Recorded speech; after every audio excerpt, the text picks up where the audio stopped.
அப்போது சிறுவனாக இருந்த முருகப்பெருமான் பிரம்மனிடம், நீர் படைப்பு தொழில் செய்கிறீரே, உமக்கு அதன் மூல மந்திரமான ஓம் என்ற பிரணவத்தின் பொருள் தெரியுமா என்று கேட்டார். படைப்பு கடவுளுக்கே அந்த ரகசியம் தெரியவில்லை. இதனால் கோபமடைந்த முருகன் பிரம்மனை சிறையில் அடைத்தார்.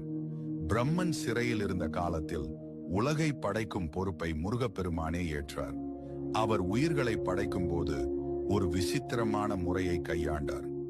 ஒவ்வொரு மனிதனின் தலையெழுத்தை எழுதும் போதும் கர்ம வினைப்படி அவர்கள் அனுபவிக்க வேண்டிய இன்ப துன்பங்களை பாதியிலேயே நிறுத்திவிடுவார். அந்த பாதி எழுத்து ஏன்? தேவர்கள் இதை கண்டு குழம்பி, முருகா, விதியை ஏன் முழுமையாக எழுதாமல் பாதியிலேயே விடுகிறீர்கள் என்று கேட்டார்கள்.